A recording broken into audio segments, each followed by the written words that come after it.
Butter ছাড়া তেল দিয়ে এই হোয়াইট সস পাস্তাটা আজকে বানাইছি আর পাস্তাটা খাইতে অনেক মজা হয়েছে। তো এই যে প্রথমে এই যে ওদিনকে বাজারে গিয়েছিলাম, বাজার থেকে এই পাস্তাগুলো কিনে আনছি। এই জায়গায় আধা কেজি মনে 50 টাকা রাখছে, তো তার না 60 টাকা রাখছে। তারপরে এই যে পাস্তাগুলো আমি সিদ্ধ করে লইছি। তো পাস্তাগুলো সিদ্ধ একদম পুরা সিদ্ধ করা যাইব না, মানে একটু একটু যেন শক্ত থাকে ওই রকম রাখতে লাগবে। পুরা সিদ্ধ করলে একদম পরে একদম গলে যাবো, ভালো লাগবো না। তো এই জায়গায় আমি 2-3 মিনিটের মতো সিদ্ধ করে রয়েছি। তো এই জায়গায় আমি আবার কতটুকু মুরগির যে বুকের হাড় ছাড়া পিসগুলো আছে এই পিসগুলো নিয়ে এলাইছি। আমি এবার ফার্মের মুরগি আনলে এমন করে যে এই হাড় ছাড়া যে বুকের মাংসটা, ওই মাংসটা অনেক সময় ফ্রিজে রাইখা দিই, মানে এইসব পাস্তা বা একটু ভাইজা খাওয়ানোর লিগা। তো তারপরে এই জায়গায় মাংসটা কুচি কুচি করে কাটতে লইছি। আবার এই জায়গায় কিছু রসুনটা দিতে হয়, তো আমি এই জায়গায় কিছু রসুন নিয়ে নিছি। এই রসুনগুলো চোকলা ছিলে দিতেছে, আর যেহেতু ছোটো ছোটো রসুন চোকলা ছিলতে অনেক সমস্যা, তো এই যে রসুনগুলা আমি একদম কুচি কুচি করে কাটটা তারপর রাখছি রসুনগুলা। আর আমার কাছে যেহেতু ক্যাপসিকাম ছিল না, আর ঘরে যা আছে আমি তা দিয়ে বানাইছি। ক্যাপসিকাম আমি দিইও না, আর আমার ঘরে ক্যাপসিকাম থাকেও না। তো এই জায়গায় একটু সৌন্দর্যের জন্য আমি একটা টমেটো নিছি। টমেটোটা একদম চিকন চিকন করে ক্যাপসিকামের মতো কাটছি, যে মানে দিলে মনে হয় যে লাল ক্যাপসিকাম। তো এই যে এই জায়গায় আমি টমেটোটার একদম চিকন চিকন করে ক্যাপসিকামের মতো কাটে নিতেছি।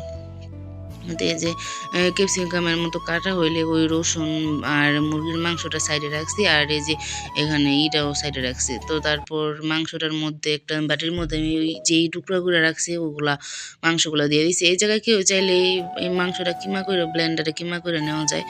তো আমি এইভাবে কাইটে নিছি। তারপর এই জায়গায় জিরা ফাঁকি, তারপর গরম মশলা গুঁড়া, তারপর মরিচ ফাঁকি, হলুদ ফাঁকি দিই নেই, মরিচ ফাঁকি, তারপর আদা রসুন বাটা, লবণ, এগুলা দিয়ে একদম ভালো করে মাইখে নিছি। এই জায়গায় আমি আবার 1 চামচ সয়া সস দিয়ে সয়া সস দিয়ে দিছি। 1 চামচ সয়া সস দিয়া তারপরে যে ভালো করে মাইখে নিতেছি। তো এটা যেহেতু অল্প একটু, তো রেস্টে রাখার দরকার নেই। আমি মাইখার সাথে সাথেই মানে রান্না করে দিয়েছি। তার মধ্যে আমি একটু গোলমরিচের গুঁড়া দিছিলাম, ওইটা আমি দেখাইতে মানে ভিডিও ক্লিপ নিতে ভুলে গেছি। তারপরে যে তেলের মধ্যে তেল দিছি, তেলের মধ্যে মুরগির পিসগুলো দিয়ে দিছি। আর এই মুরগির মাংসটা যেহেতু একদম কুচি কুচি করে কাটা, এটা কিন্তু সিদ্ধ হইতে টাইম লাগে না। 1 মিনিট একটু ভাজলে একদম গুঁড়া গুঁড়া সিদ্ধ হয়ে যায়। তো তারপরে যেই তেলটা রয়েছে ওই তেলের মধ্যেই আমি রসুন কুচি দিয়ে দিছি। আর এই হোয়াইট সস পাস্তাটা মূলত বাটার দিয়ে রান্না করে, কিন্তু আমার ঘরে বাটারও আসিল না, কিছু নাই। তো এর লেগে আমি তেল দিয়ে রান্না করতেছি। তো এই যে তারপর 1 চামচ ময়দা দিছি, আর ময়দাটা বেশি দেওয়া যাবে না। এর আগে আমি একবার রান্না করছিলাম, ওই সময় ময়দাটা মনে হয় 2 চামচ দিছি, তো একদম মানে ভালো হয় নাই। তো আজকে ময়দাটা কম দিছি, 4 চামচের 1 চামচ দিছি। আর এই জায়গায় দুধ দিয়ে দিছি।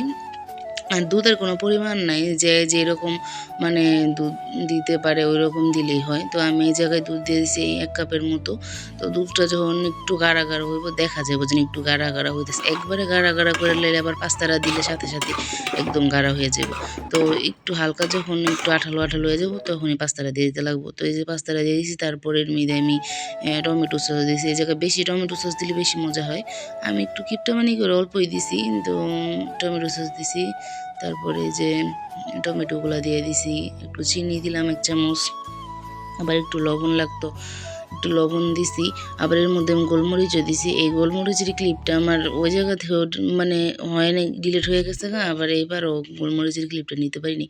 তো গোলমরিচ দিছি, আর গোলমরিচটা দিতে লাগবে, কারণ গোলমরিচটা দিলে অনেক মানে একটা গ্রান করে, আর গোলমরিচটা মানে দিলে খাবার টেস্টটাও বাড়ে। আবার অরিগানো দেওয়া যায়, কিন্তু অরিগানো আমার ঘরে আসিল না, এই জায়গায় অরিগানো দিতে পারিনি। তো এই যে যখন এই যে এরকম আঠালো আঠালো হয়ে যাবে, তখনই নামাইলে বানিটা খাইতে অনেক মজা হয়, অনেক।